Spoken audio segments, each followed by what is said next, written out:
अस्सलामुअलैकुम बिस्मिल्लाहिर्रहमानिर्रहीम। नाज़रीन, आप देख रहे हैं वेव्स और मैं हूं इफ्तिखार चौधरी। आज हम आपको बताएंगे कि पाकिस्तान में जो बिजली पैदा होती है वो कितने ज़राए से पैदा होती है और उनकी कॉस्ट गवर्नमेंट को क्या पड़ती है और कितने में हमको बेचा जाता है उसको। पाकिस्तान में जो ज़्यादातर बिजली बनाई जाती है वो पानी से बनाई जाती है, उसके बाद सोलर से बनाई जाती है, फर्नेस ऑयल से बनाई जाती है या तेल से बनाई जाती है, LNG से बनाई जाती है, कोयल से बनाई जाती है, हवा से बनाई जाती है और उसके अलावा एटॉमिक एनर्जी से भी कुछ पार्ट बनाया जाता है। इसमें जो सबसे सस्ती बिजली बनती है वो पानी से बनती है, वो ऑलमोस्ट 1 रुपये से कम उसकी लागत आती है। लेकिन चूँकि हमारे ज़्यादातर डैम्स जो बनते हैं वो सी पैक के थ्रू बन रहे हैं आजकल, सवाई मंगला और तरबेला के, तो लिहाजा जो चाइना की गवर्नमेंट है, चाइना की कंपनीज हैं, वो 30 साल के लिए उस डैम को अपने पास रखती हैं और वो उसमें से जितनी लागत आई होती है, जितना कर्जे की मार्जिन होता है, वो पहले पूरा करती है, फिर वो हुकूमत पाकिस्तान को या वापडा को डैम वापस किया जाता है। यानी आप समझ लें कि जो डैम इससे बिजली बनेगी पानी से वो सबसे सस्ती होती है और चाइना का कर्जा डाल के भी वो 6 रुपये या 6.5 रुपये में पड़ जाती है। उसके बाद कोयले से बनती है जो ऑलमोस्ट सस्ती है, वो 21 रुपये पर यूनिट बनती है। एटॉमिक एनर्जी जिससे बनती है वो भी ऑलमोस्ट 20-21 में बनती है। वैसे वो कम बनती है, उसमें भी ये जो कर्जे वाला पार्ट आ जाता है ना, वो महंगा कर देता है पर यूनिट कास्ट। सबसे जो महंगी बिजली है वो LNG, जो इम्पोर्टेड LNG है, जो कतर वगैरह से आती है या कहीं से भी आती है, उससे बनती है। तो वो हमें हुकूमत पाकिस्तान ऑलमोस्ट 50-51 रुपये में बेचती है। उसके अलावा सोलर का कुछ हिस्सा है और विंड का हिस्सा है।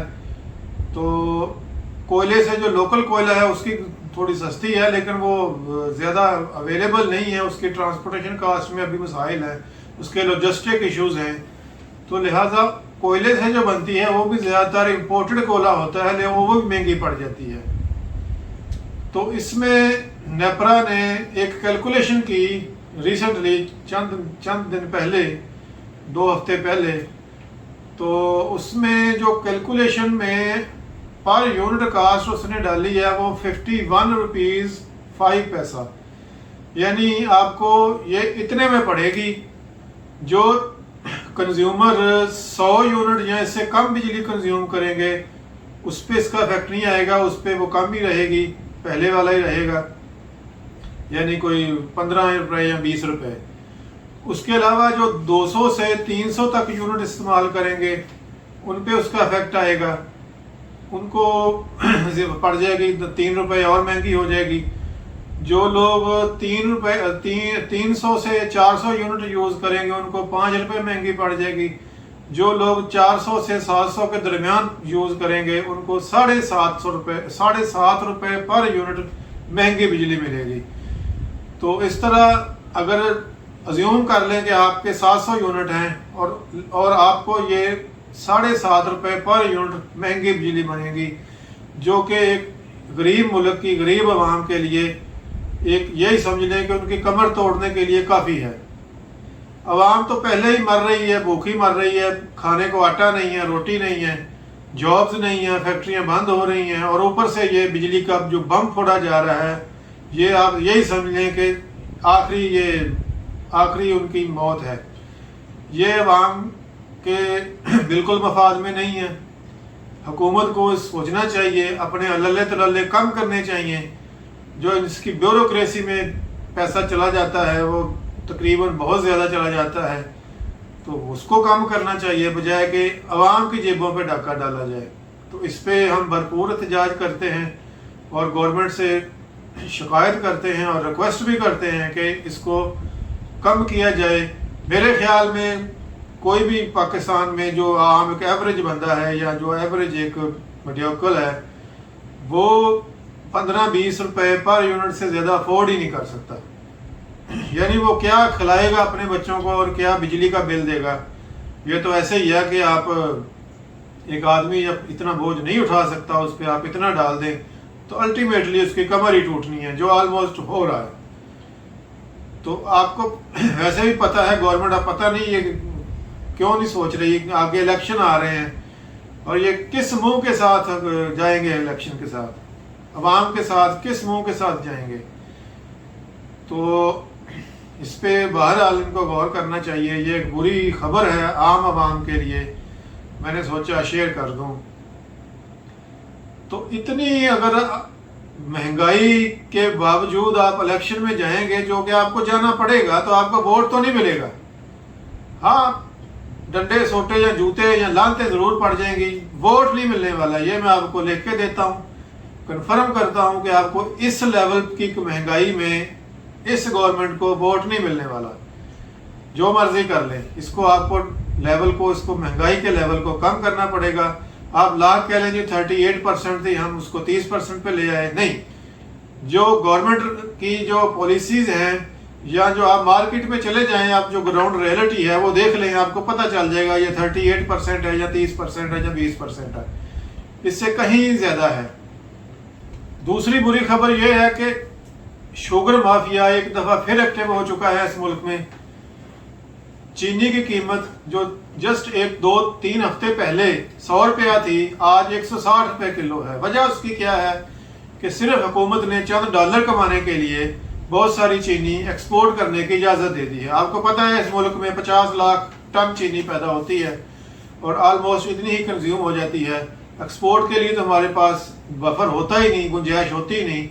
तो जाहिर है अगर आप कुछ खास लोगों को जो आगे इलेक्शन में आपके साथ काम आ सकते हैं या आपके एलाइज बन सकते हैं, पार्टनर बन सकते हैं, उनको खुश करने के लिए आप चीनी की एक्सपोर्ट की इजाज़त दे देंगे, तो अल्टीमेटली उसका बर्डन किस पे आएगा? आम आवाम पे आएगा ना, उनकी जेबों पे डाका डलेगा। तो ये बात एक और गलत बात है, ये भी ठीक बात नहीं है। तीसरी बात ये है कि एक मतलब बुरी खबर आप इसको कह लें कि आपने सुना होगा कि चंद माह पहले बड़ा शोर था, आज भी है, अभी भी है, कुछ किसी हद तक है, कि जी रशिया का तेल आ रहा है और वो रिफाइन होगा और 100 रुपया सस्ता हो जाएगा। ये बिल्कुल हकीकत के खिलाफ है। ये इसका भांडा फूट चुका है टोटली तौर पर। जो मिनिस्ट्री ऑफ पेट्रोलियम मिनिस्ट्री है उसकी पूरी कैलकुलेशन आ चुकी है, इसमें सारा कुछ डाल डला के जो फाइनली हुकूमत पाकिस्तान को पेट्रोल पड़ता है वो 1 रुपया 32 पैसे सस्ता है सिर्फ। उसकी वजह क्या है मैं आपको बताता हूँ। जो क्रूड ऑयल है वो ठीक है, वो 30% सस्ता है जो अरेबिक ऑयल से, लेकिन क्रूड ऑयल आपको पता है कि उसको रिफाइन करना पड़ता है। और जो रशिया का क्रूड ऑयल है जब उसको आप रिफाइन करते हैं प्योरली, उसको आप रिफाइन कर ही नहीं सकते। पाकिस्तान के पास ये फैसिलिटी नहीं है, सिरे से ही नहीं है। सिर्फ पीएसओ की एक रिफाइनरी है, उसको उन्होंने थोड़ा सा रिपेयर वगैरह कर करा के उसमें किया थोड़ा सा। और वो कैसे किया कि 30% रशियन ऑयल डाला, 70% अरेबियन ऑयल डाला, एक मिक्सचर सा बनाया, वहां से इन्होंने ऑयल को रिफाइन किया।